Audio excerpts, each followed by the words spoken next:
Hello, everybody. Welcome to Fish with Bish. It must be 9 o'clock on a Friday. Here we are. We've made it. We've made it through the week. Just before anyone else starts diving in, just show these to Seamus. Seamus, that's the kind of thing I was telling you about. It's got like a little screen on the back. I think one of them's got a bit of a dodgy battery. I got a couple of cases and stuff, so I'll send them off to you because obviously I've got your address now, buddy. So there we go. Yeah. You all right? What have we done with the drink? Right, mate. I've just got to say thank you very much for hosting. It's the best days fishing where I haven't caught anything ever. It was absolutely brilliant. I had a great time. I was full of it when I come back. Just being by the side of a river, it's sort of, I am literally using a fishing parlance. I'm absolutely hooked, mate. I've just ordered loads of pike traces, and I've got some of that little plastic lure that I was using. I was just made up. Watching those perch and some of them pike follows as well. Ooh, pretty good. While we're talking about pike fishing, have you seen Steve's one where he's fishing at Bewdley by the river? Black Country Piker. Oh man, that was pretty good. And I think would be pretty good to be that high as well, looking down. But like some of those spots, when I got home, I know I said to you about the net. I forgot the net. It was in the back of the car. That's where the little GoPro was. And I just wanted to have that at that one spot, where we saw that big, massive chub just cruise by like a bugger. That would have been absolutely brilliant.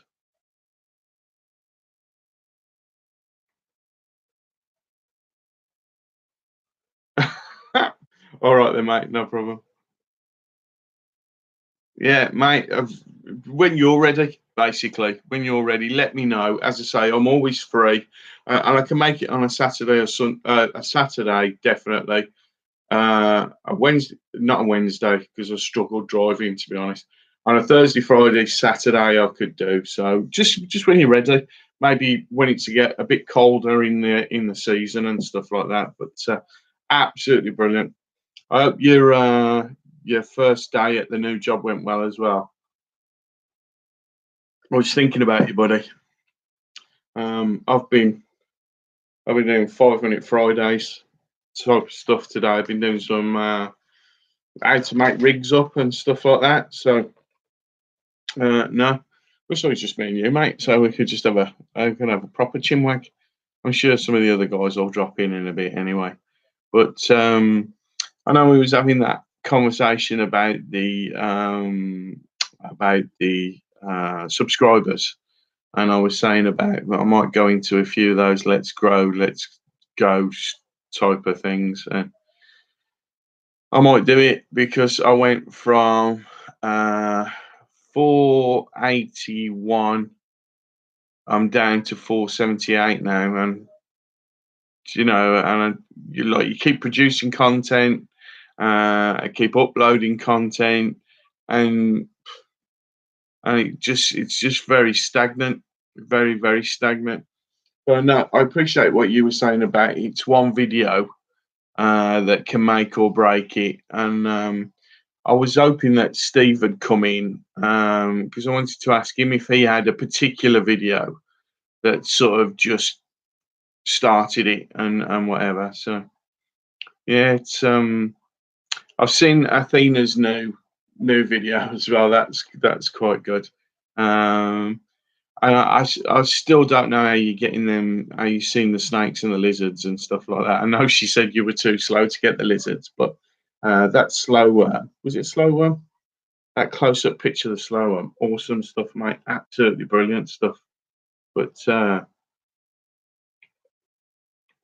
think it's you obviously know where to look, if you know what I mean, rather than whatever. Andrew Fishman's in the house. I was only thinking about you today, mate. I thought, have I missed any Andrew's videos? And I look back, you've not done one since you got the Murray cod. I think that was the last one that I saw. But glad you're here, mate. Hope you're doing well. Hope the weather's picking up over there as well.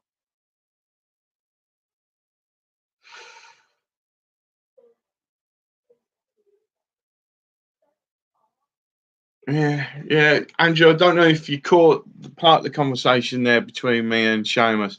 Went to see Seamus in the week.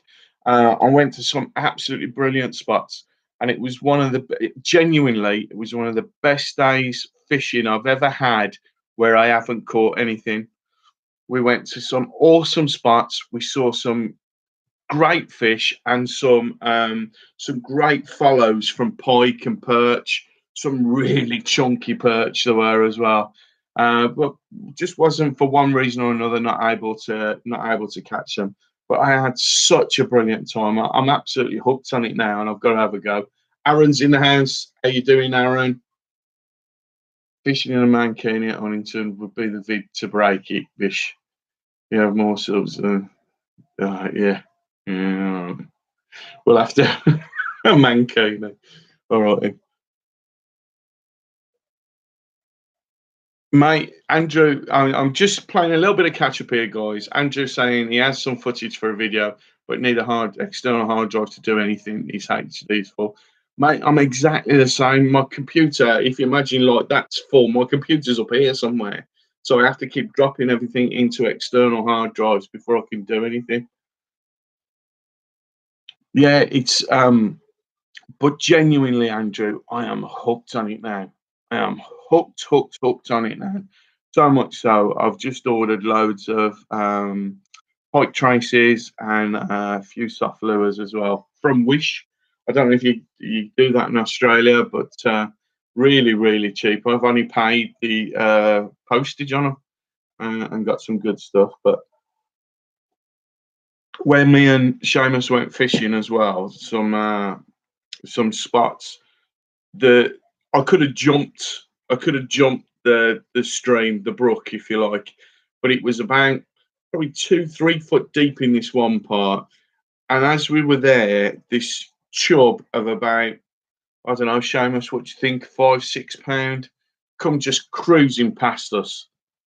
And I didn't have my GoPro, and we've not filmed anything really because we were just talking and talking and talking. But next time we will. Mate, I'm as I say, I'm really, really am hooked. I'd say it was about a £5 one because we were watching all these tiddlers come by and some. We saw a couple of jacks in that part of the river, I think, a couple of jack pike in that river. But then all of a sudden, this huge job just come cruising past. But they were having none of it. I don't know whether it was a change in the weather because the weather it was very, very clear, wasn't it, Seamus? The water was very clear. The sky was very clear. It was very shiny, very shiny, very sunshiny and whatever. So, but no, it was pretty good, pretty good. So, Aaron, what you been up to? You've been fishing recently, and Andrew, have you been fishing recently as well?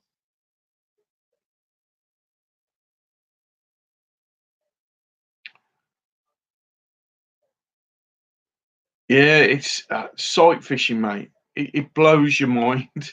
It blows your mind because you can see them.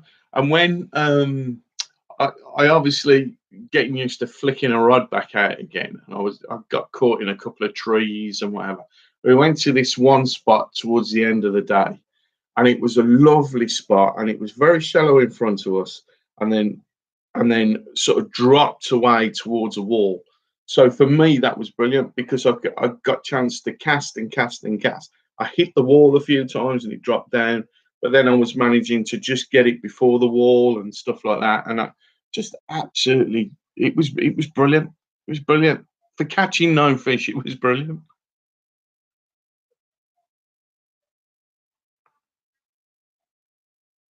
Where did you go, Aaron? I'm glad your back's better, mate. Glad your back's better. Because you can't sit. Because I've got bad knees, so when I'm sat, you see me sat at the bank, and you think, oh, he's sat there all day. But I have to keep getting up and stretching, and then I sound like a set of maracas as I stand up. I'm going as I'm walking across the bank. It's why you don't see me kneeling down holding a fish, because if I'm all right getting down, but I can't get bloody back up again, can I? So please hit the like, guys, as you come in, if you don't mind. That'd be brilliant. So look, Seamus. Yeah, ideally for that spot, you need a tad more murk to the water because they were interested, but they could see us as well. Yeah, and we're not the prettiest couple of blokes to be sat on the bank, are we? Really, for for a fish to look at, but we had a brilliant time. So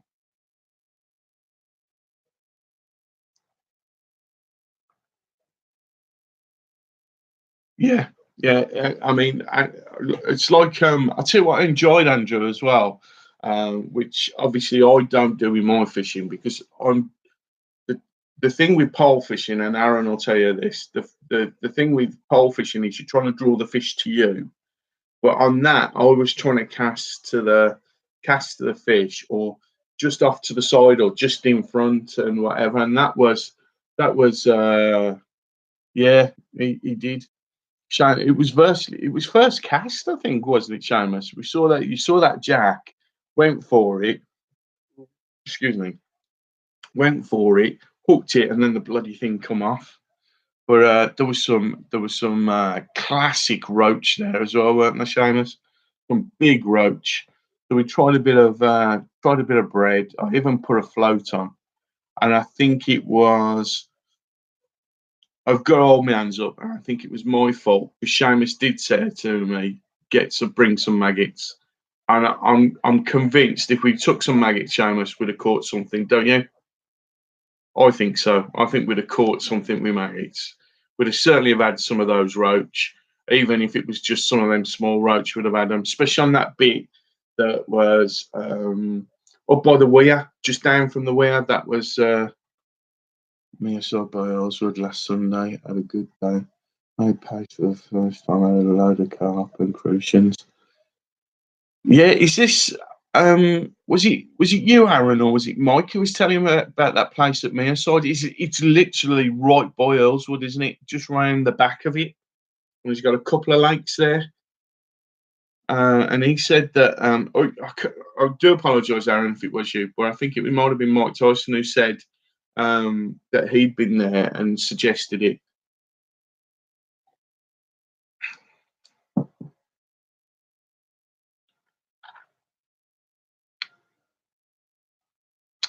Yeah, you could see the last place that me and Andrew, you're right. If we'd have had maggots, if we'd have had maggots, I'm sure we'd have got something there, mate. I really do think so. But Seamus is right again, because the bit that we were on was very urban. It was right by a main road, and there was some offices opposite us where we were fishing. And there was lots of people walking up and down. And when just as we were about to leave, a guy turned up to fish. So like it was always going to be like a place that, because it was the deepest part, I think, isn't it, there by the outlet, and everyone will say, "Oh, fish by the outlet," type of thing. Cheers, by the way, lads.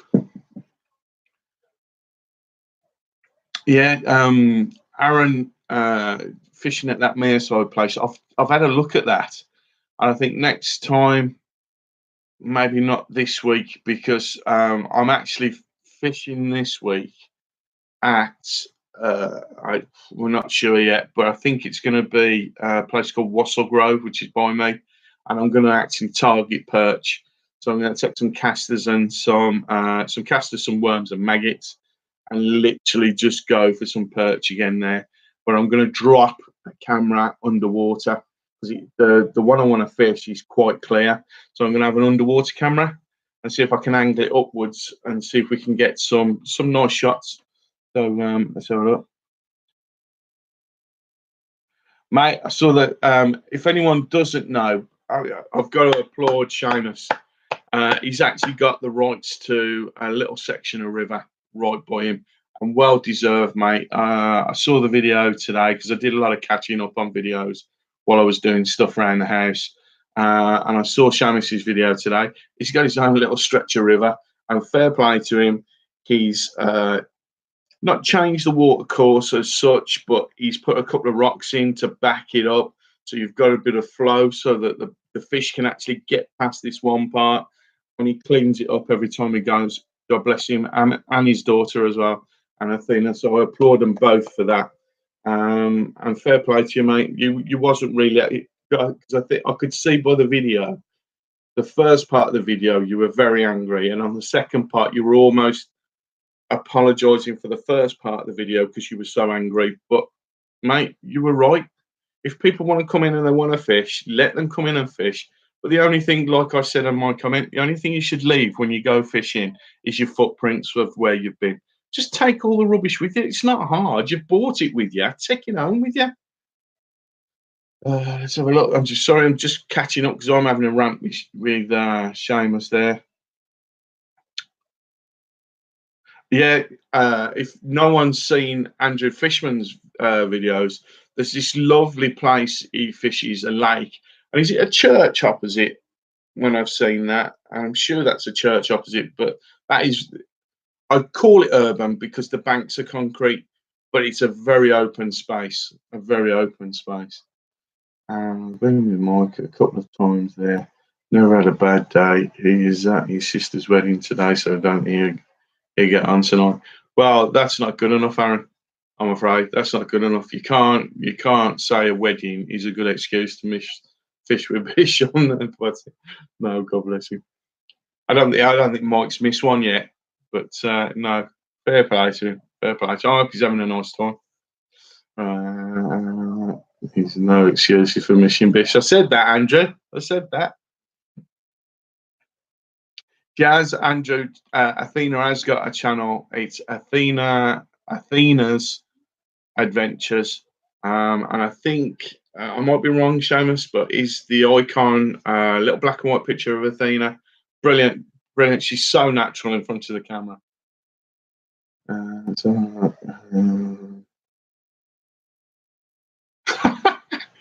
Beyond point nine.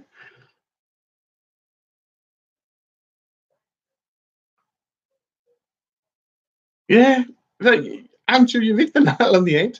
They're heavy when you carry them, when you take them there. So you've got to take them in a bag. So they're going to be much lighter taking them away in aforementioned bag. What me and Dad do is when we go fishing, because I have to take Lib to work, I take my wife to work first. Then I go and pick Dad up, and then the tackle shop's open, so that's when we get our bag. So I always get a bag, and that bag becomes our rubbish bag, and it's part of our procedure that we go. Dad always says to me, or I say to him, "You got a rubbish bag." Everything goes in the rubbish bag. We take it away with us, or we throw it in the bins that are provided at the fishery. And we always double check where I've been sat in case I've dropped any line, I've dropped any hooks. I never leave anything. The only thing I leave is the big imprint from my big ass pressing down on the box.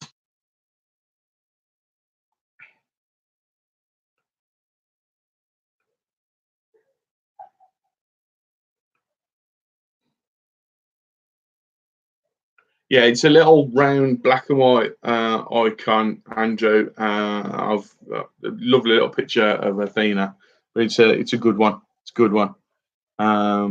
And she deserves a good few followers, especially for the hard work she's done with her dad down at that river. If you've not seen Seamus's one yet about the river Asgard, then you need to just check that one out. Just have a quick look at that.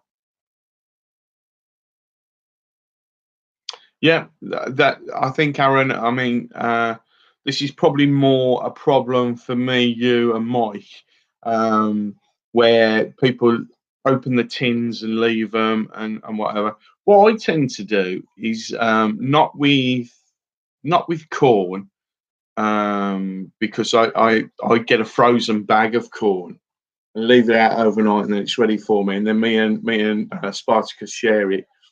But my meat, obviously, I cut my meat up first, and that I put that in a box or in a bag in a box. So everything I have is in a can. But that's the sort of thing that goes on at a commercial because it's all bait orientated. So it's tins of sweet corn, or it's a tin of meat, and people cook it up on the bank. Whereas I prep at home because that's part of my fishing. I just love the prep as well. So Andrew, again, I'm with you on that one, mate. If I see any rubbish round about where I'm fishing, I just pick it up. No, because not only is it the right thing to do, but if everybody did that, the place would be a damn sight cleaner anyway. But no, there you go. Anything else happened this week? There's a few things happened on. I'm just looking at, because as I say, I normally do the get all the fishing, local fishing stuff, and just saying that Bob Church, who was a stalwart of the 60s, 70s, and 80s fishing in Britain, he's unfortunately he's passed away. So my thoughts go out to him. He was another one like John Wilson that I used to watch. He wasn't on the telly that much, but any time he was always good viewing on the TV and everything. So no, so that was a goodbye to him. Um, and what else? Something else I noticed in the something else I've noticed in the paper. The Y, Barbel on the Y. The record has gone. A £14 2 ounce barbel. There's the picture of it. Don't know if you can see that, but that is a monster of a barbel.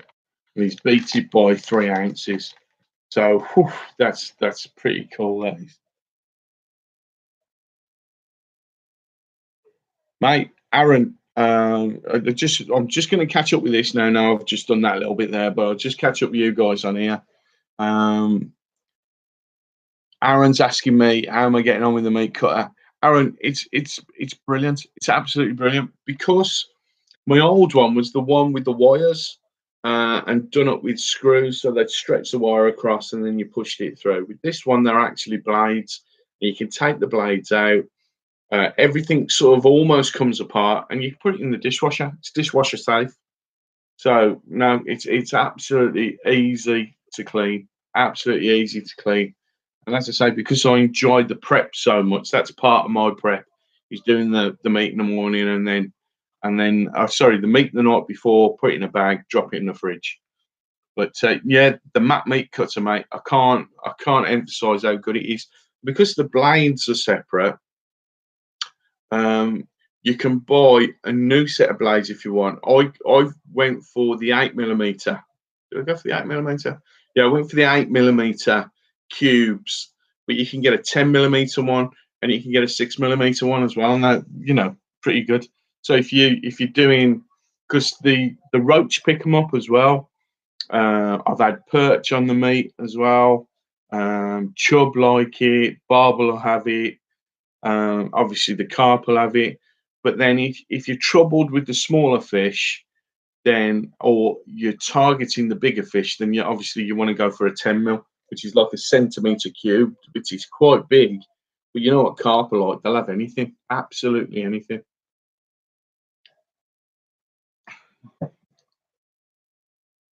Not just other anglers around my spots. You get a lot of rubbish washing in from around the place. Makes you aware of how messy people actually are. I genuinely think, Andrew, that as well that people just throw things in the river because it's that sort of out of sight, out of mind mentality. Where they'll just throw it in the river, and it'll just, do you know what I mean? As far as they're concerned, it's someone else's problem further down. And I think if lots of people think that way, then just imagine how much crap's going into that river. £14 for a barbel, and is quite immense, really. I On the next video that's coming out, the second part of the Bell's Mill one, I caught about 3 or 4, and they were only about, not very big, pound and a half, and they know what they're doing. and these are fish that are in still water. When they're in a river and they suck themselves to the bottom, they hit that lure. I mean that bait, mate. Phew, they're really really hard fighting fish.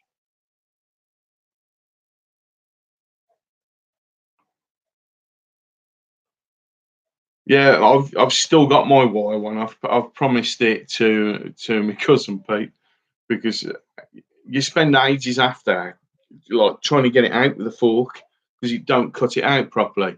But the what's it's pretty good.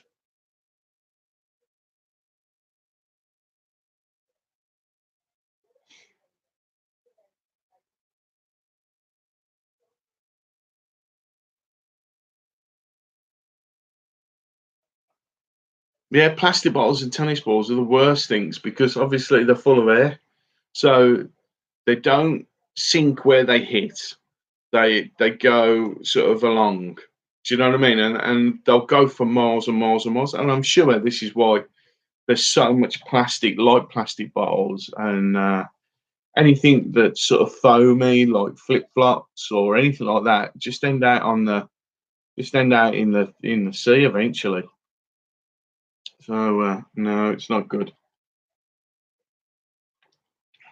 Interestingly enough, in the paper, in the angling press, we was having a conversation last week. I don't think you were in last week, Andrew, about the carp fisheries. Actually, I'll just find it in here actually, because the and talking about. Hang on if I can find it. Here we are. Is it time for put and take carp lakes? So the same as you would if you were going to a trout lake, and you pay your money, and then you can take three or four trout out of those lakes, on a commercial trout lake. They're talking about maybe introducing that's like it's actually in the paper, and strangely enough, because we were talking about this last week, about actually having carp lakes where you can take them away, because um, that's a question actually for you, Mr. Andrew Fishman.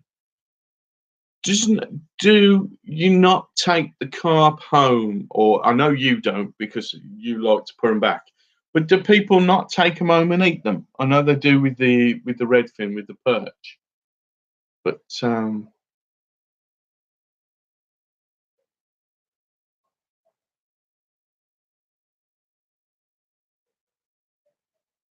oh, look at croc. Oh my god, Seamus, you need to carry an extendable rod with you. That was another thing that I enjoyed. Some people eat carp, but most Australians are not keen on them as a table fish because they were actually imported here as a table fish by the Romans, and I know that a lot of monasteries had carp pools, had fish pools, and they bred them, and that's why they got bigger and bigger. To be honest,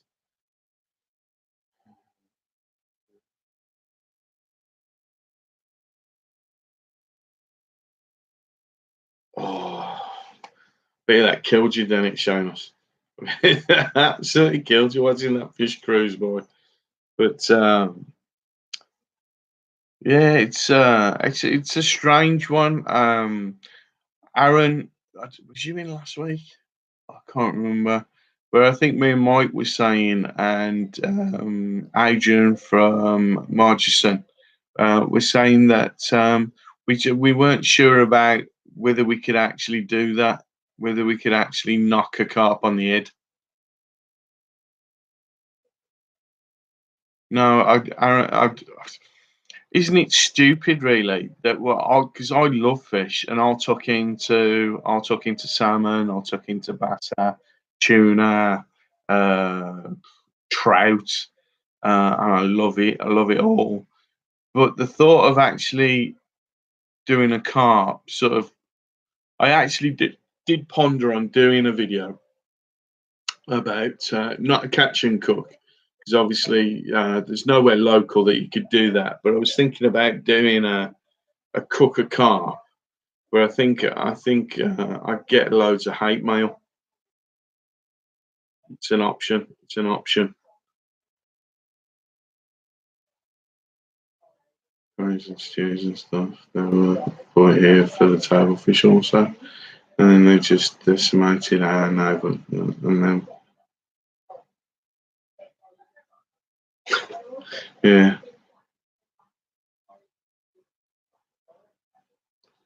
yeah. It's a shame, really. Carp are very, very much sort of, they are the hoovers of the river, really.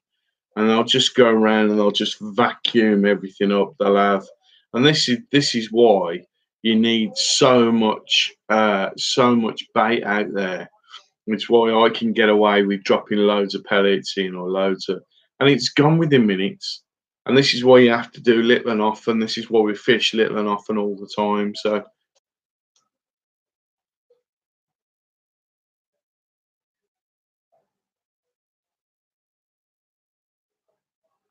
yeah, it's a very emotive subject, actually, isn't it? Sort of, if you're a fisherman, but if you're a sea fisherman, it's not an issue at all. And it seems to me in the States, it's not an issue at all about taking fish and cooking them and whatever. But it's quite what's it here. It's like Seamus said, we haven't really got the stocks for uh, taking fish away. Also, I wouldn't want to take fish from a canal, although I'd say probably the canals are cleaner than they've ever been. I have, Aaron. I have tried.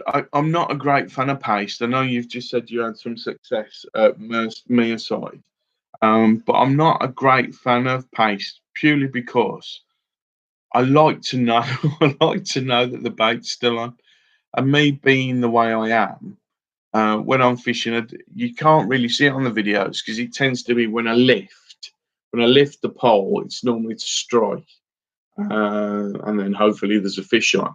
But I do a lot of lifting up and just checking what the bait's like and dropping down again. And I know you really can't do that with paste. I'll tell you what I did see as well, Aaron, or a guy did tell me, and he was about 2 pegs up from me when I was at Huntington on the car park side of the big pool, and I was doing okay. I was doing all right. I was doing normal, like picking a fish up every 5, 10 minutes, something like that. But he was banging them out, and he'd made some paste from. Uh, he made paste from the pellets and luncheon meat, and he like really mushed it into a paste. And I said to him, "Does it come off?" He says, "Yeah, it comes off, but it takes a while to come off." And I just thought, "Oh, it sounds," but like I can't get my head around paste, mate. I know you can get that stuff, that paste that's like hard wearing and stays on it. It goes like stringy, but I can't remember what it's called. Can't remember what it's called. I tell you what I have seen recently. I'm not saying where. I'm not saying who did it. Um, but I have seen somebody fishing with Play-Doh, and he was doing very well with it as well. And he's doing exceptionally well with it. I don't think you guys aren't going to know him, but I saw someone fishing with Play-Doh, and they were doing very, very well with it. He was using blue, yellow, white, pink, because all it is a sourdough. It's like a dough that you can make, and it's made very salty for yeah. Play-Doh is just a coloured sourdough, uh, but yeah, I watched this guy use it, and obviously, if you're using it white, it looks like a piece of bread. So if you're fishing in a somewhere where they say you can't fish bread, but you could fish paste, that's basically what that is, really. Uh, David Carlisle's in the house. How you doing, David? Nice to see you, my friend. Everybody, please say hello to David. He's made the effort to come and see us, so please see him. Please pop in and. But thank you very much, David, for coming in. Welcome to the Friday night fishing chat. Hope you're well.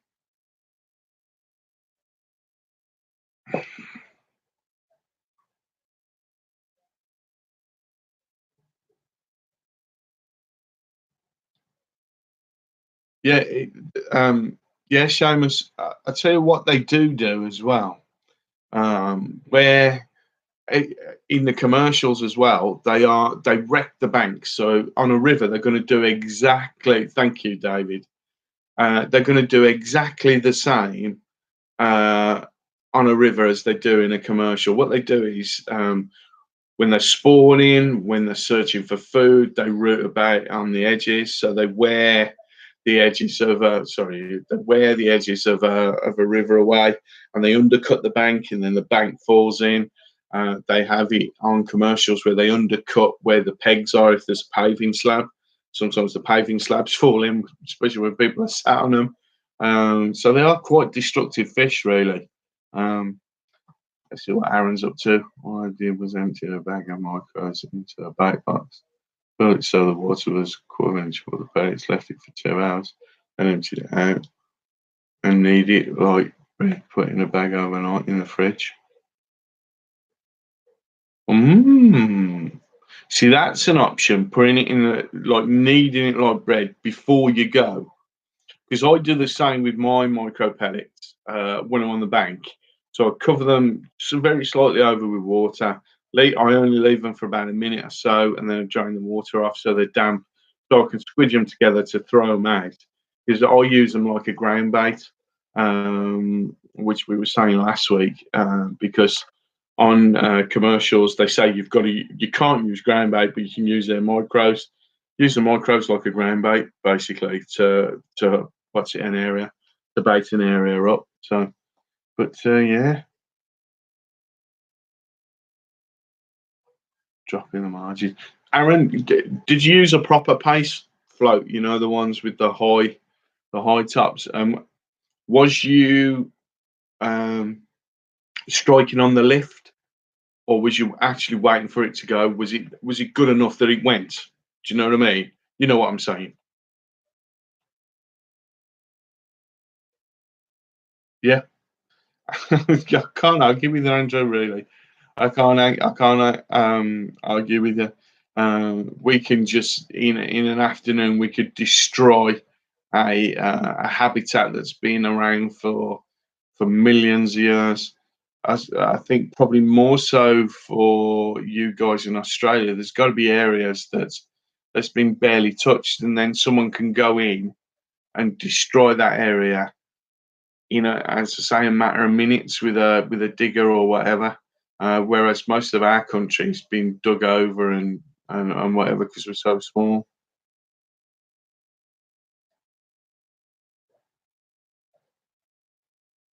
Ooh, Seamus has come up with a good one there.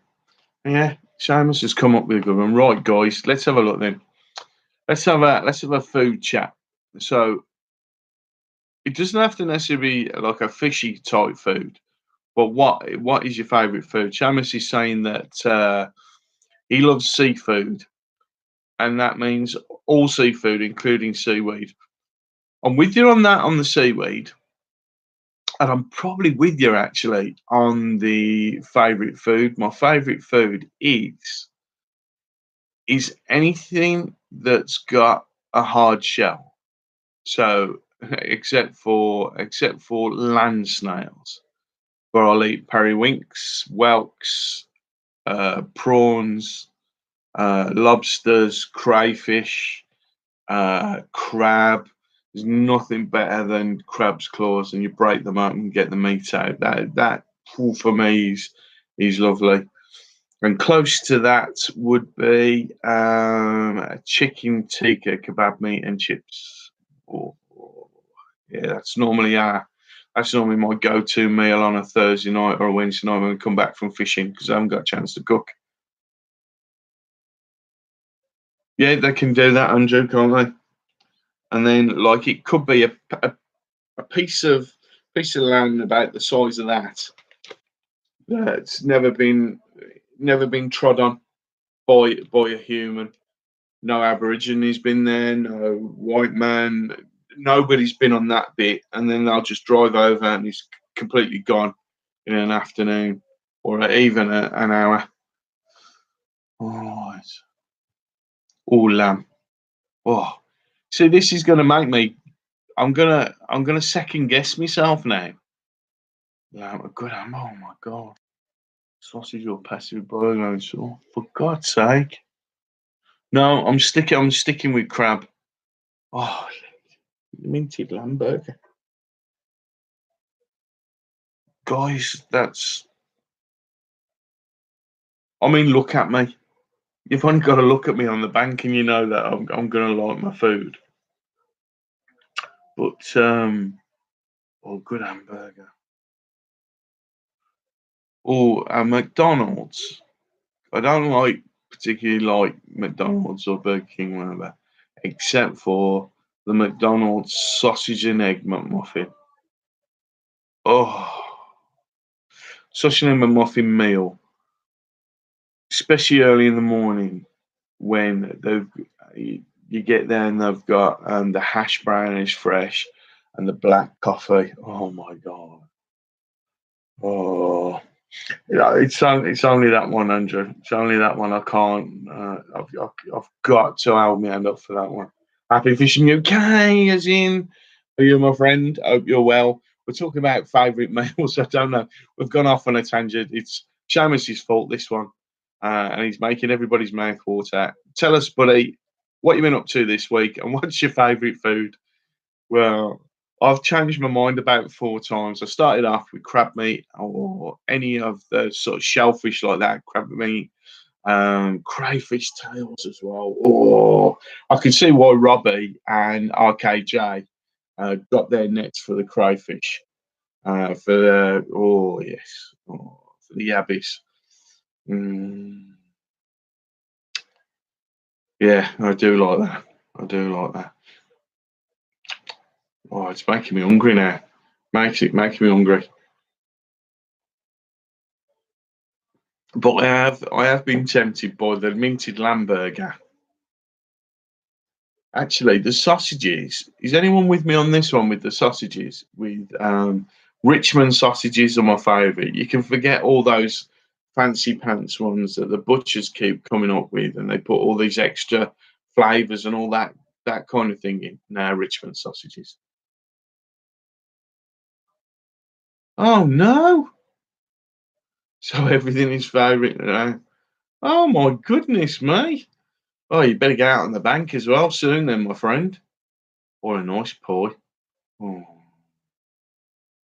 mince patty, lettuce, tomato, beetroot, fries, onions, pineapple, egg, cheese with tomato barbecue sauce. Andrew Fishman, you just described there in one paragraph. It's a Scooby snack. It's about that kind of size.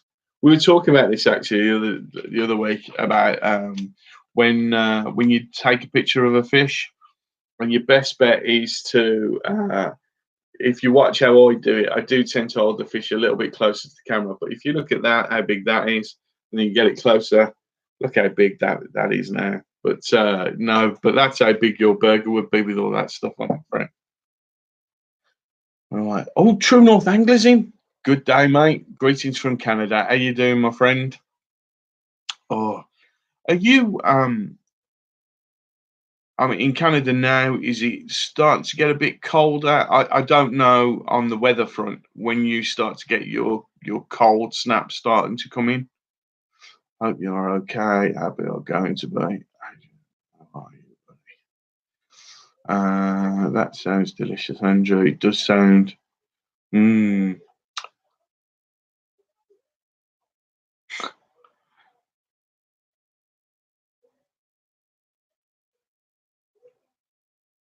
just a standard takeaway burger around here. I can't understand why people eat McDonald's. I think a lot of the time with us here, fast food, there's not much of a choice. So you've got your chip shop with your fish and chips and your kebabs and all that kind of thing, or you've got McDonald's or Burger King. There's no real sort of it's not like London or whatever. You've not got a real takeaway culture. It's starting to get that way now. We have a thing called Deliveroo, or the Uber will deliver food as well now. So right, let's catch up. Just a second. Hi, Damien. I hope you're doing all right. Great to see you, Adrian. Adrian. Okay. We got burgers from the fish and chip shop. We can get burgers from the fish and chip shop, but they have microwave ones. A couple of weeks and I'll be back on the bank. I'm so pleased to hear that, Mister Happy Fishing UK. I'm glad you're okay. True North Angler. What's happening there, mate? Is it's returning to its true origins. Can we just get this? Get this. It's the sausage and egg McMuffin that I really like on there. I tell you, who microwaves a burger. They do here at the chip shop by me. They come as a frozen cooked burger, and they stick it in a microwave. Slap a bit of cheese on, bit of salad, and there you go. Oh yeah, everyone that didn't see the beginning of the stream, Seamus has Guardian Adventures. He's now the owner of. He has the rights to a stretch of river that him and Athena, God bless them both, they cleaned it all up.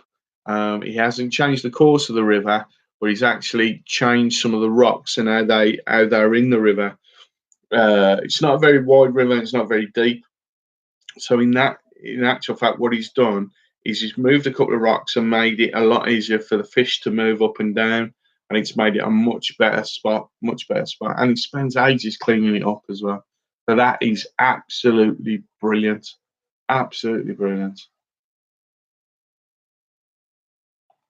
Mate, they don't have a grill plate in most chip shops. What they do in most chip shops is they'll deep fry the burger, or or as I say, they use a microwave. It's very rare that they'll have a hot plate in a chip shop over here. Sometimes you can get burgers that are dipped in batter and then dropped in the fryer.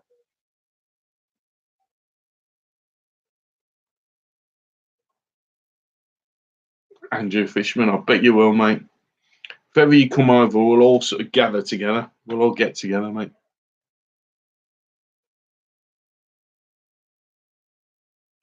Yeah.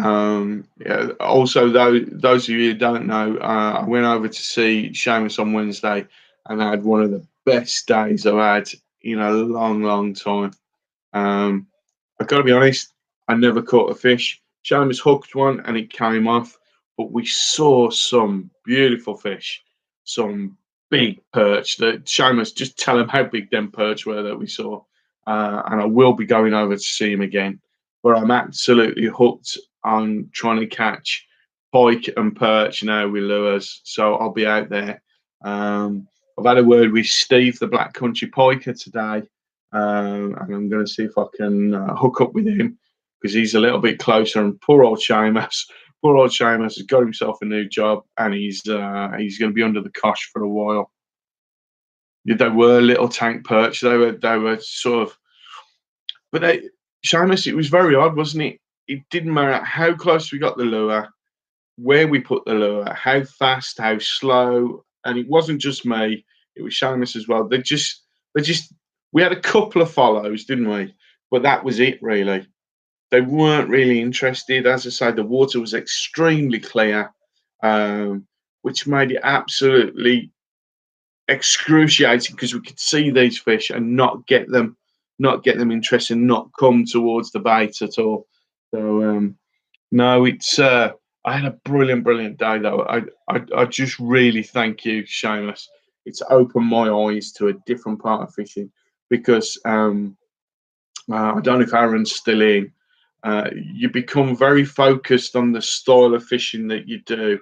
I think probably True North Angler as well would True North angler as well, Adrian would probably do that kind of fishing, a lot of lure fishing. I'm assuming.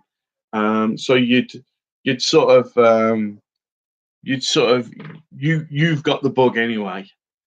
But because the style of fishing that I do is sit and wait type of fishing, it was an eye opener to me, and I absolutely loved it. I'll tell you what else.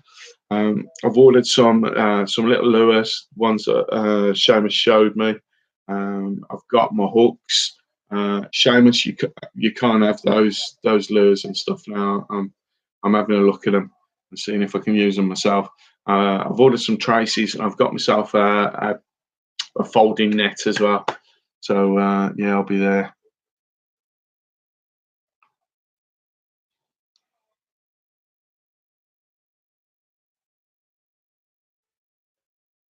Yeah, it would have been. But there was this one part of the river, as I say, which was quite deep. It was probably like 3 foot, 4 foot deep at the bank. But I could have jumped it. That's how, and I'm old, and I could have jumped it. That's how wide it was. Well, this chub come cruising past.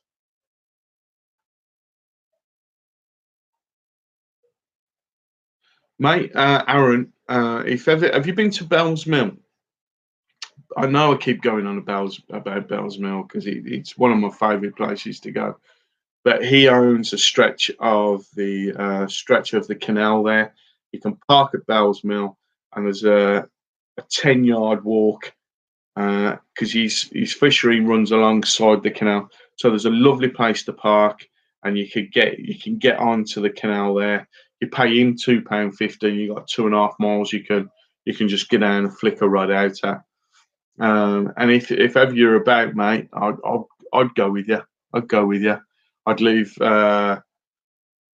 I'd leave Spartacus fishing on the bank at Bell's Mill, and I'm just going to take my rod. And we're gonna have a wander because there's a bridge right close to it as well. But yeah, oh mate, yeah, I drop shotting for perch, and the excitement of watching those fish it was absolutely brilliant. Mate, Aaron, I'm doing the second part of the Bells Mill movie. Aaron, you'll probably appreciate this probably a little bit more than the other guys, but I was fishing shallow and I was catching, wait for it, I was catching crucians at 18 inches down, and I was catching tench shallow and crucians. I caught 10 crucians on the spot. And because I do the videos for Bell's Mill, because I was doing the video for Bell's Mill, John lets me have a keep net so that I can show the fish at the end. And I've got a few shots of some of those crucians at the very end as well. But absolutely brilliant. David, thank you very, very much for coming in. Thanks for taking part. I appreciate everybody that comes in. And I just love the chat that we have. I love the way it goes to and fro, and we can talk about loads of different stuff. But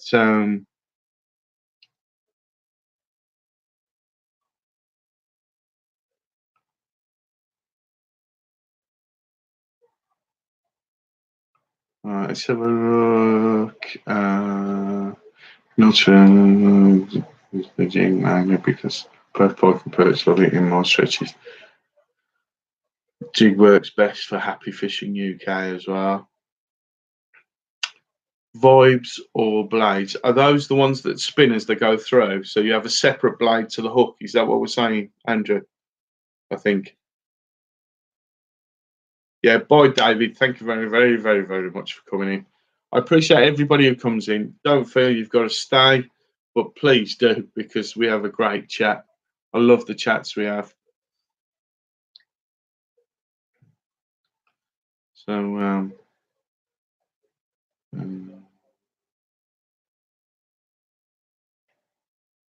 yeah, mate, it was Aaron. It was amazing. It was amazing fishing. I was swimming. I was fishing two. I got two swims going. I got one in the margins and one further out, and about. So what was it? It would have been 1, 2, 3, about 4, 5 meters out.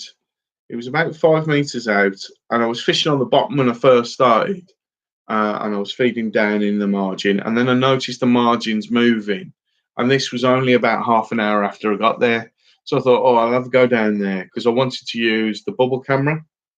I've got it here. I did have it here.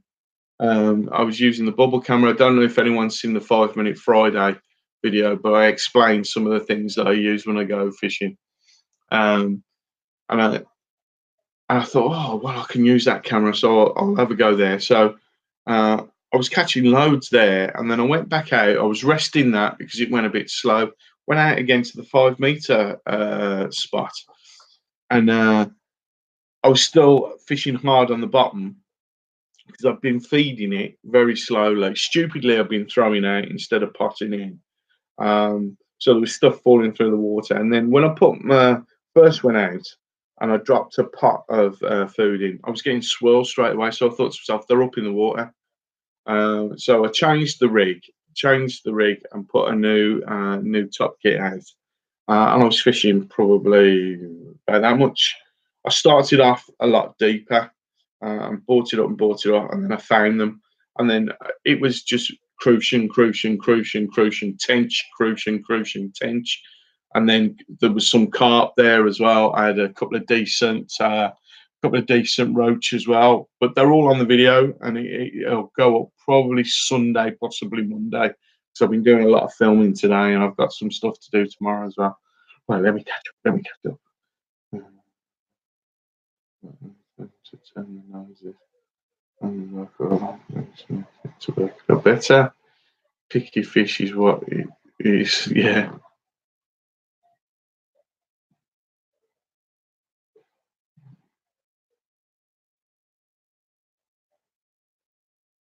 Mm. Mm.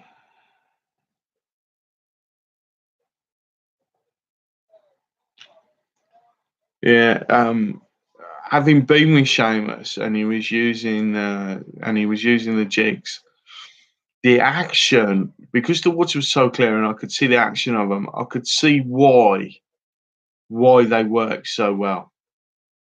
Why they work so well, because they do actually just move like an injured fish, especially when you let them drop and then you pick them up and you like speed return or you slow it down and whatever and all those kind of things. And it worked really, really well. Worked really, really well. So it was pretty good.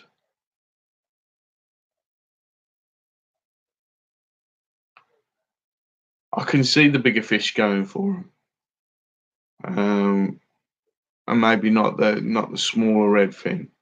Um, I was watching. Who was I watching? I was watching Rowan on RKJ. Oh, what was it?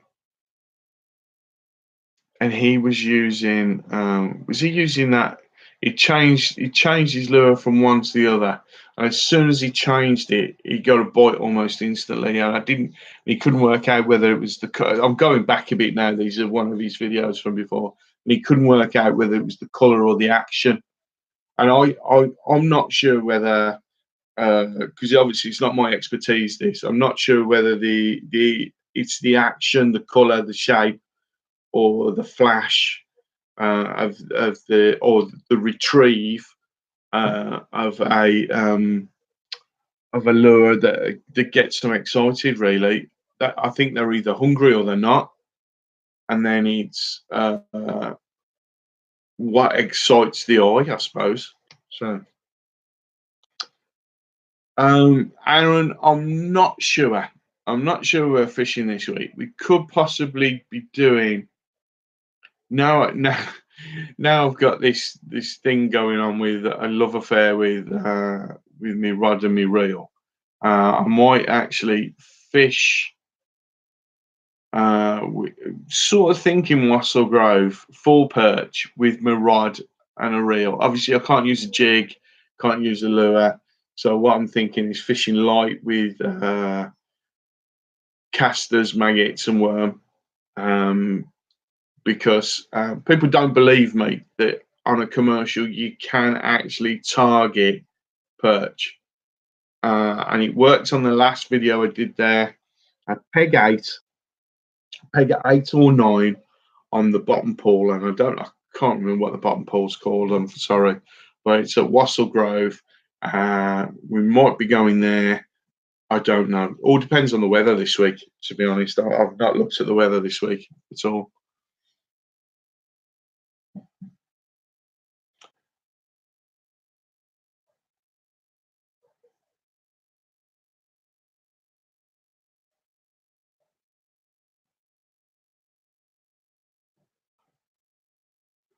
That's interesting, Andrew. What you're saying there, the colour action and flash are all secondary to the retrieve.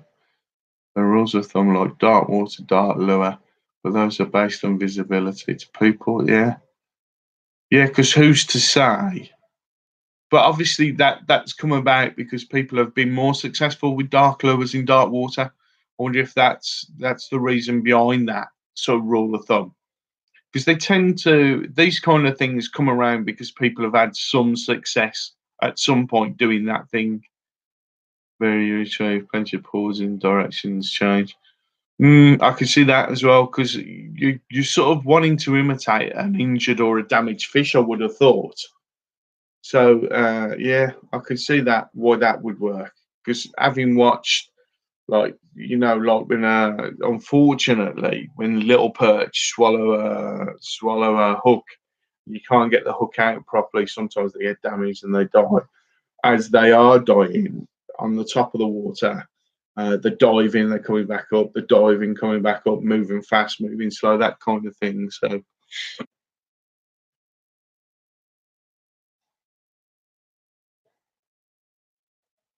that is a big lure.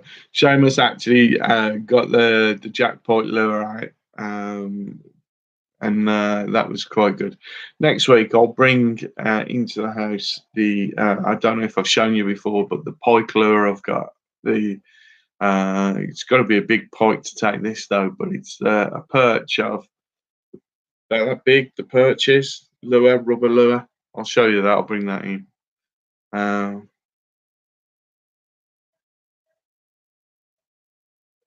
yeah, you're trying to be a diamond. Darkness give her more solid silhouette. Yeah, I could.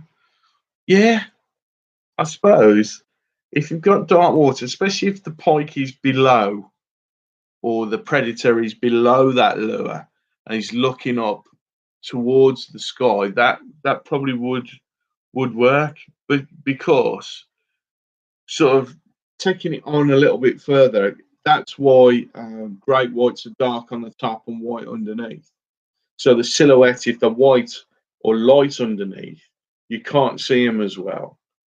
And if you're above and you look down, that's why they're dark, so you can't see them. So if they're dark underneath, that would make a much better silhouette. That makes a lot of sense.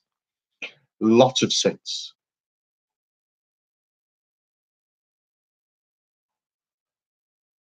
Oh my god. Yeah, this what's it is quite good. I mean, I've bought it as a wall hanger to be honest, to just have on the wall behind me. So I've been doing some, as you can see, I've had the cameras out today. I've done like the 5 minute Friday video about the equipment that I use and stuff like that. But I've also been doing the reason I've got two out, so I have one on me. I've been how to make rigs, and this will be the next week's 5 minute Friday. Hopefully, I'm out tomorrow at about 6. I'm going to go up to the local forest by me and take some, going to do some pictures tomorrow. And I might drop into, because I have to go past a couple of the fisheries. So I might pop into the fisheries on the way back and do a bit of B-roll stuff. So, when you think about things, this is what I love about the live stream when we're having a chat about such things. This is what I love because it makes me think about things like Andrew saying about the solid silhouette. It makes perfect sense, really. and the coloration of fish, well, they're light underneath and dark on top and stuff like that.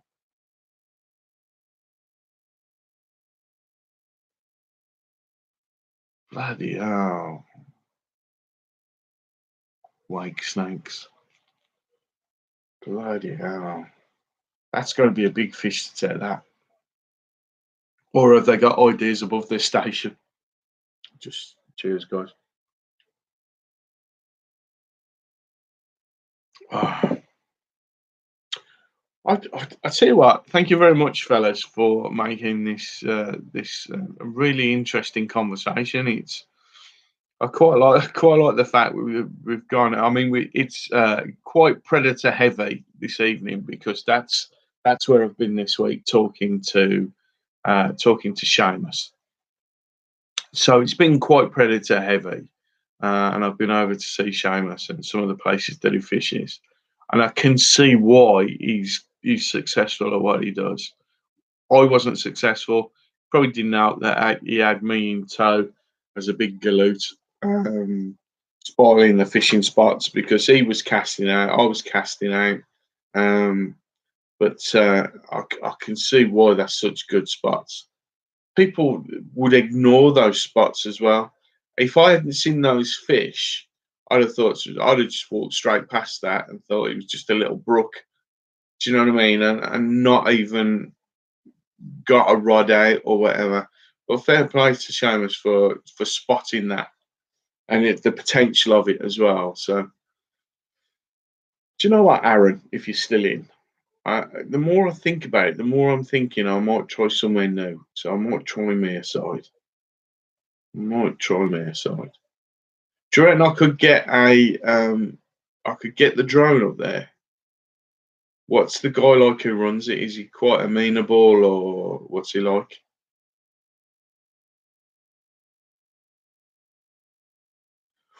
I'm with you, Aaron. I just find that, and now that I've actually been and had a go,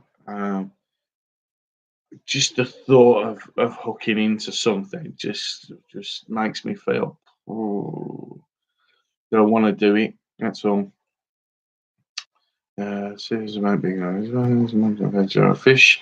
Do you have a lot belly or that one cafe? Upside down thing. Dark valley as it swims.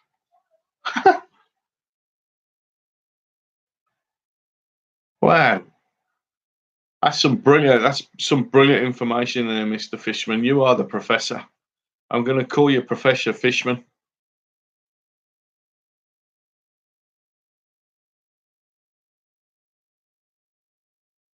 Ooh. As Guardian Adventures is just telling us about Mama Pike.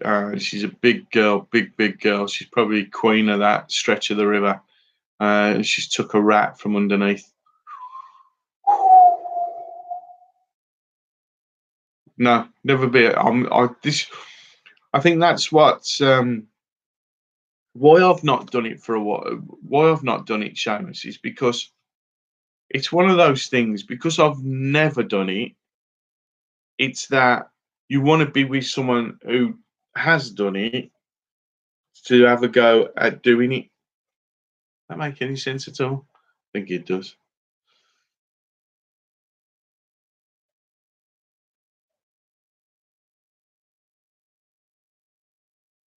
Yeah, meter. Oh, meter longfish. Oh my god.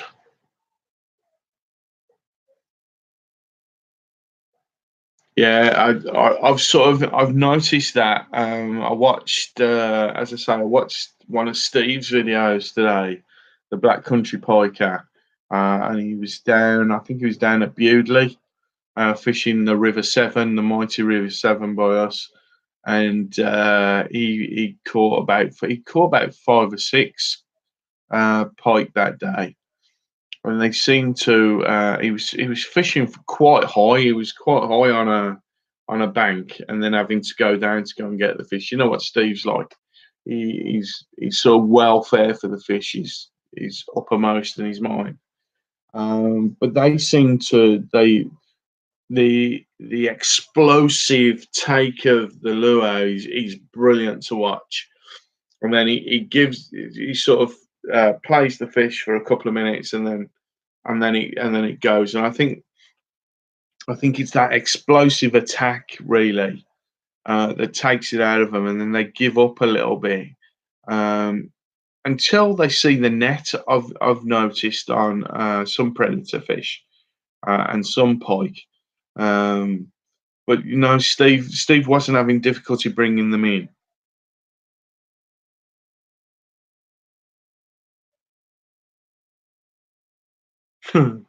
Yeah, yeah. I had a couple of those fights when I was at Willow Marsh. The one fish, it took me nearly 25 minutes to get it in because I was fishing on a lighter elastic, and I didn't want to give too much because I knew that it'd break the elastic or break the line or break the hook length. So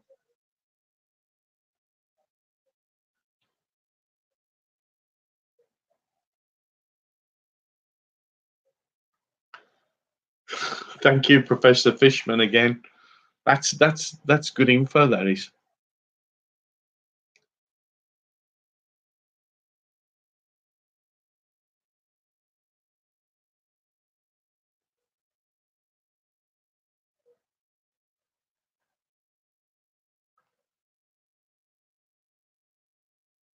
Yeah, they can. Yeah, salmon climb a waterfall.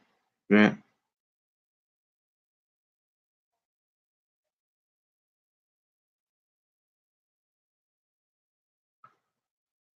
yeah. I think I might take a look at that Mia side because that's probably, I would say, about half hour, 40 minutes from me, something like that.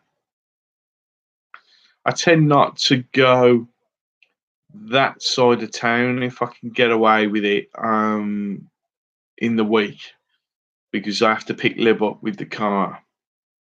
So I tend not to like to go that side. I'm thinking of going to Alv Church again soon because we had a good day there as well. I've still not. I've got that video for Alv Church, raw footage that I've not edited. I've got that video. Um, I've had it for ages and I've not looked at it because every time I go fishing, the fishing that I've done, I want to put up. Um, so no, it's it's one of those things that I've just not done, and I must do it because that was a great day as well. Caught loads of different fish there, loads of different fish.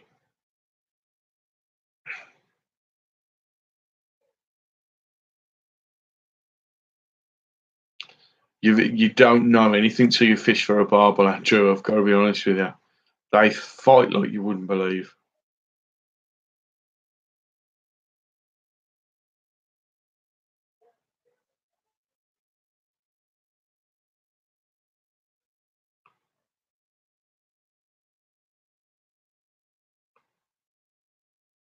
Well, that's interesting, Andrew.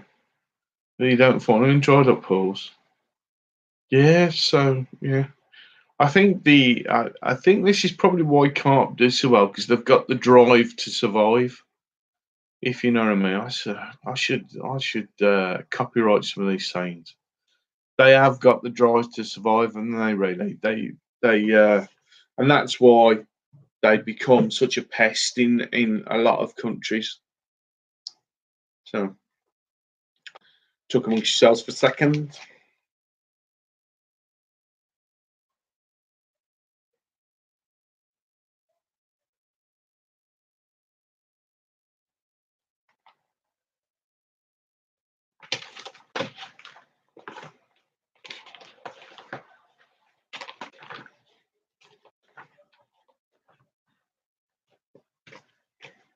So I saw something in here that was.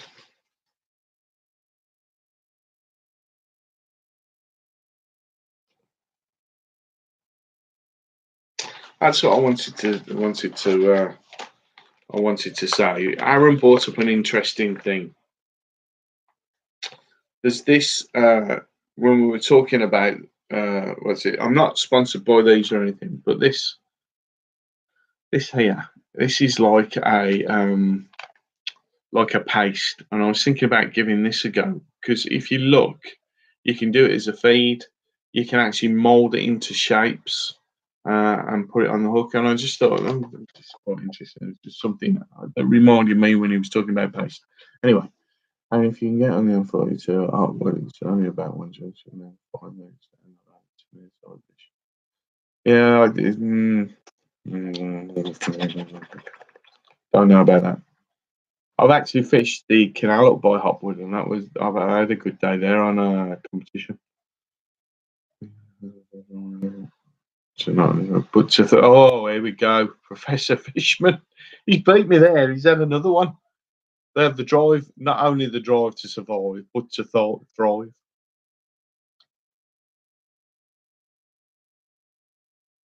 Yeah, Seamus has hit the nail on the head there. They are quite heavy bellied. They're sometimes they're just ridiculous shapes with distended stomachs and whatever.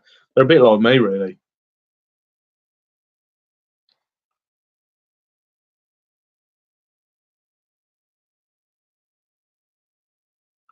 Yeah, I did think about having a go with that. Yeah, it's in the it's called the what's it called? I'd want to say that's fuck yeah. Uh, Fajuka, Fajuka, Juka, Fajuka. Anyway, but that's it there. I'm thinking I might give it a go. Just to see.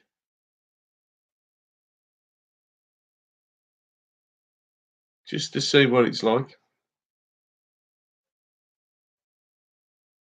Seems pretty soft, but looks like it'll stay on the hook, especially if you can put it on a hair rig.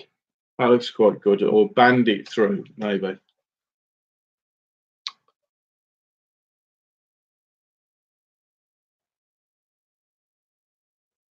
I think Andrew, they've had to be because of the fact that would a Murray cod take one, a smaller one? I think they probably would, wouldn't they? So they've got to be a bit lean and a bit keen. I'm doing it again. They've got to be a bit lean to get away from some of the predators as well, I should imagine. But when you've got a big carp in a river here, there's no real predator that can take them other than an otter. And up until recently, that hasn't been an issue. They're becoming more and more an issue uh, for fishing now. Uh, Lovely to see otters on the riverbank, but obviously they've got to eat, and they don't always eat the whole fish. Sometimes they'll just take parts of the fish and leave the rest. But no,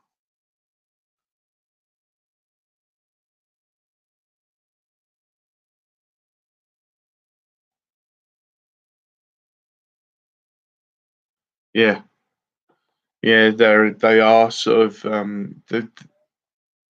the big fish have been bred and bred and bred to be big fish, and then once they get to a certain size, the only way they're going to put weight on is by eating. Excuse me. And I think as fishermen, we must take part of the blame for that because of the amount of food that we put in the water for them, especially specimen lakes. You're gonna put a lot of oily, heavily caloried, if you like, food in there. Things like halibut pellets and trout pellets are all going to be heavily oiled with a lot of fat content. I would have thought. Obviously, meat fishing with meat as well. That's got to be high in calorific value. And carp don't care. They eat and eat and eat. They're not going to stop eating when they think they're full because they never think they're full. So they just carry on eating it.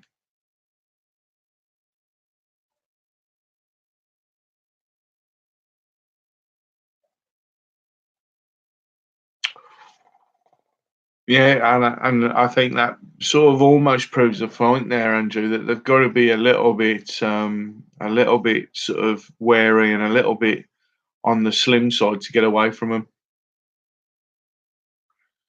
Um, if you imagine, Aaron, me and Spartacus, I get a pint and a half of maggots, which is so I get a pint of red and half a pint of white, and we share them between us.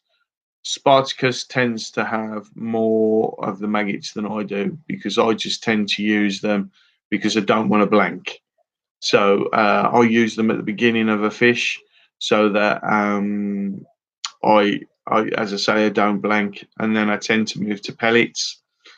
So when I go fishing, we buy a bag of Asda corn, frozen corn, which is 89p, 99p for a frozen bag of corn, and that's a kilogram of corn. And we always come back with some. I take a kilogram of corn, and I refreeze it when I get home if I don't use it. I use a tin of spam. I think I've said that before that I use spam rather than pork luncheon meat. It's a bit expensive, but I just find it's oilier, and I have used some of Dad's meat in the past, and I don't like it as much. And I buy a bag of fishery pellets if I've not got any, and then I carry pellets with me anyway. But on a normal fish, I'll use corn maggots, pellets, and micro pellets as like a ground bait, if you like. Um, but what I tend to do is I tend to feel out the fishing first. So I'll go with the maggots first and see what's there. If I'm picking carp up on maggots, then I know the carp are feeding. So then I'll switch to meat, so that that sort of gets rid of the small fish. It sort of gets rid of the roach. It certainly gets rid of the perch. You might pick one up, two up, that kind of thing. Um, but it means I'm picking up the bigger fish. Or if I want a mixed day, mixed bag fishing, I'll stick with maggots and then occasionally put the meat on. But I'd say I always take maggots, I always take meat, and I always take pellets. I don't always take the corn, or we don't always open the bag of corn, but I just refreeze it again because it's not for human consumption, it's for the fish. So, right, let me catch up now.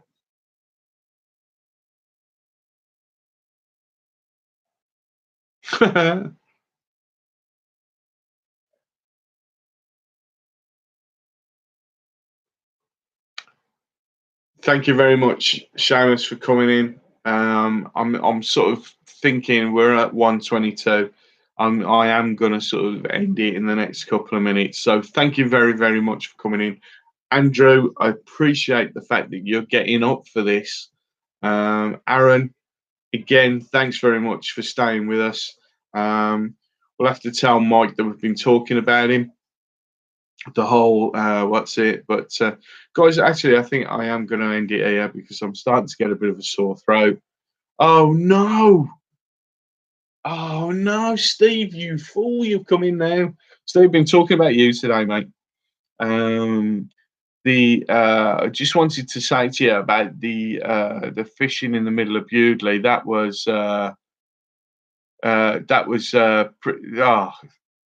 Just thanks very much for coming in, Steve. That fishing at Bewdley. See you, Aaron. Thank you very, very much. Having to fish that high, it was brilliant to watch them takes though as they were coming in. That was just amazing. Was you surprised how many fish you got from? Because it looked to me that you hadn't sort of got moved a long way along the stretch.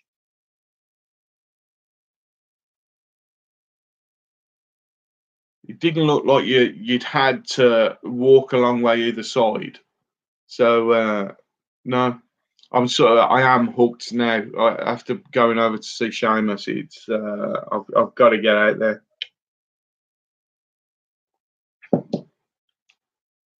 But I like the way you kept your cool while all those people were talking to you as well. I could sort of I was thinking to myself, he's going to tell them to just sling the rocks in a minute.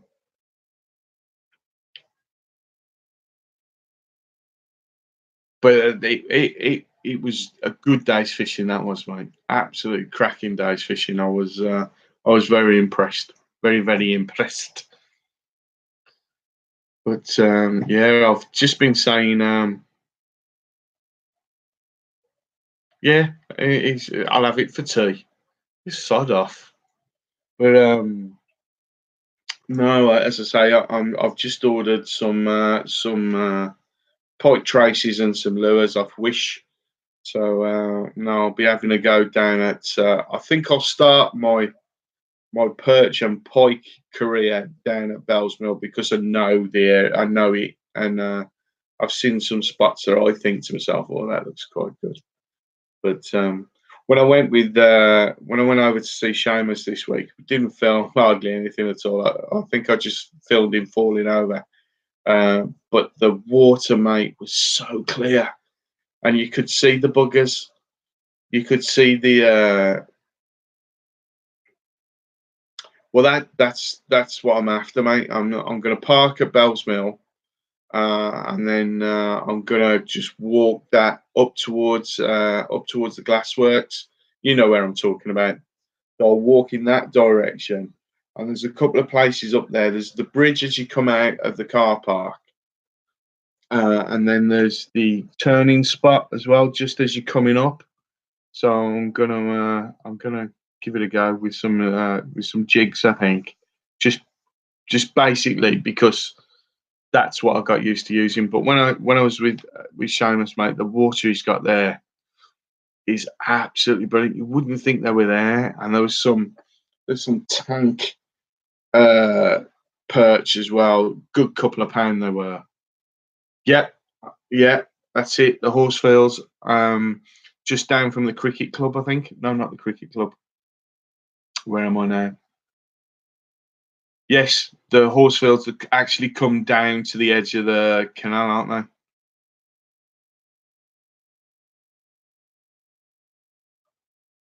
they? Not sure, mate. Not sure, but it's going to be one of those where it's going to be a bit difficult because if I'm taking Spartacus, he isn't going to want to do it. He's just not interested. He just wants to.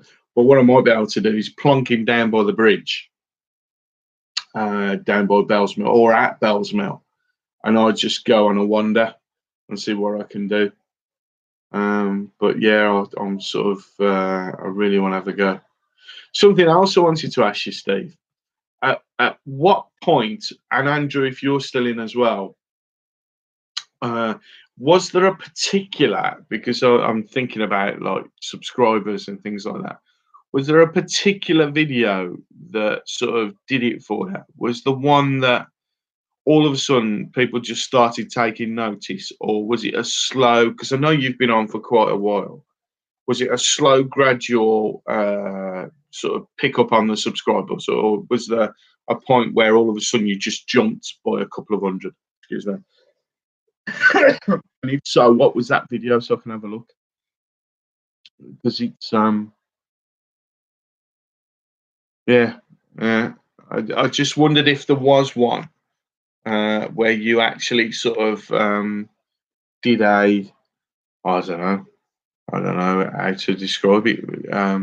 Not a viral, because obviously we're not in that sort of area, are we, with fishing? You don't get viral videos in fishing. So no, because as I say, I'm just keep plodding away at it and just keeping what I'm trying to do. I think is I'll just do slightly different stuff to everybody else. I think that's what I'd like to do. Yeah, I've noticed that on yours as well. So no, I think that's quite admirable, really. Not to ask. Mm, I don't know. I don't know. It's a mystery to me how people get subscribers. I just yeah,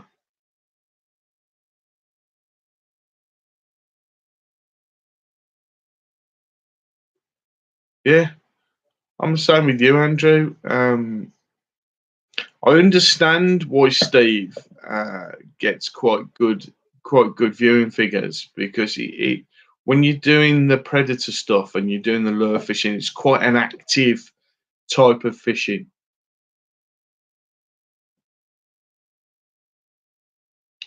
Yeah, I think that's where I fall down a lot as well. I'm not saying that I feel like I should be getting a lot more subscribers, but my titles don't always give the full. Maybe I should be a bit more clinical with the title and do say exactly what it is: fishing for carp at Bell's Mill, or fishing for this at somewhere fishery. And maybe that's more of what I should do rather than I don't do clickbait as such. Yeah, I suppose if with yours as well, if you do pike, pike or piking, you're going to come up piker, aren't you? Whereas with me, it's particularly my name. Same with Andrew a little bit, I should imagine. Don't particularly want to change fish with Bish now. Though I'm quite happy with fish with Bish. But I think you're right, Steve. I think I might look at the titles. I might look at the titles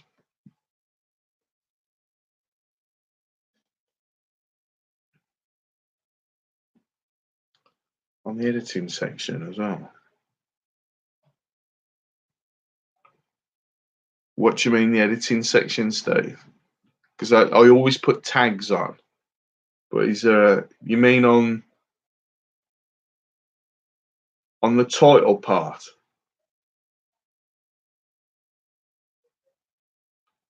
I'm not 100% on that. But I think it's got a lot to do with the fact that your videos are quite, and Andrew's are the same really. They're quite exciting, whereas mine is a sit and what's it approach.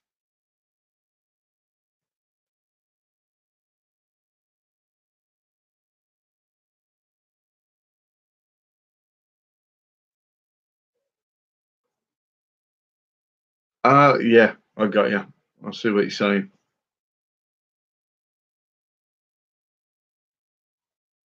Yeah, yeah, see what you're saying.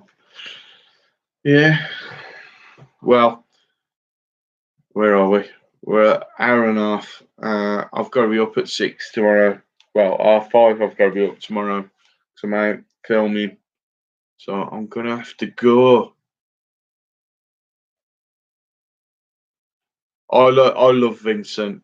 Andrew, if you've not seen Vincent Donnelly's videos, they are to die for. He has brilliant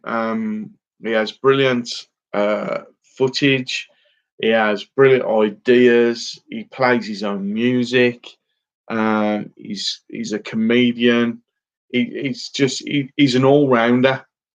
Um, I think I'm going to stick with my format. I think my format's okay. I quite like the fact that it's more of like a fishing magazine type show where I'm trying to do little different bits.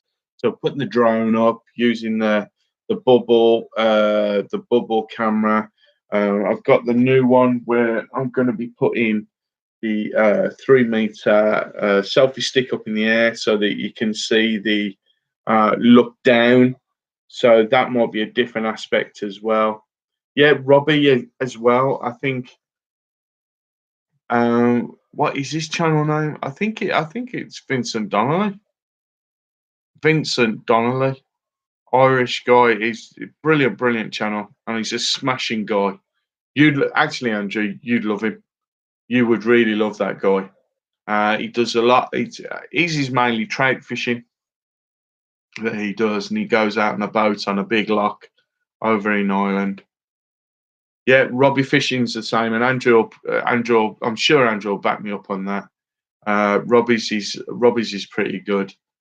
He's got a nice, laid back attitude, and he knows what he's talking about. Yeah, I like Robbie, and I like RKJ as well, Rowan as well. Um, I just I think with the Australian guy, those are the three. I don't think I look. Oh, and Murray cod fishing as well. Um, but those are the three main Australian ones that I look at, and I think it's the laid back attitude I like.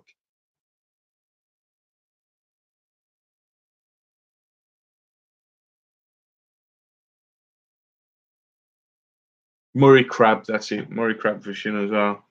They're I think there's a couple of guys there, aren't there? They're like a team rather than just one guy. But no, I quite like yeah, I quite like the Australian sort of idea of it all. I do. I just like I like the weather. I like the fact that they've got open spaces and all that kind of thing. I mean, we're pretty urban, aren't we, Steve? Really, me and you. Oh, is it just Dinger?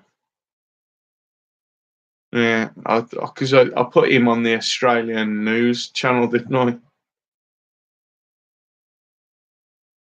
Yeah, I saw Robbie and RKJ do a collab. That was quite good. That was a good one. And I think Rowan caught his first brook trout, I think, didn't he? Yeah, we are pretty urban.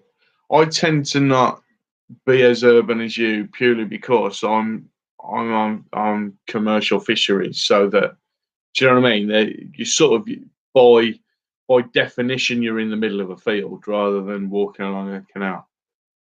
But yeah, the problem poor old Libby's going to have now is occasionally we go for a walk along the canal because I quite like that. There's often a pub you can have a drop of lunch at and then go for a walk. But the problem will be now I'll take a rod with me every time I go. So yeah,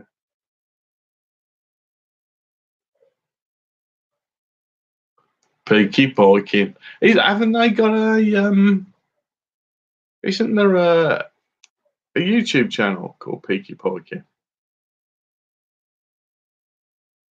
I know there's a couple of Brummy Pikers, and I watch that one. Yeah, I know there's a couple of Brummy guys that I watch.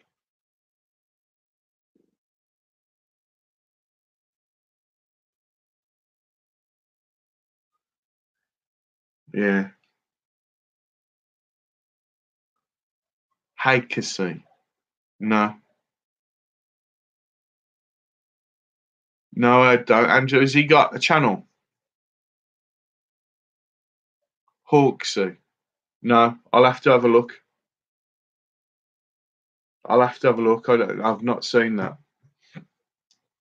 but I will. So no, listen, guys.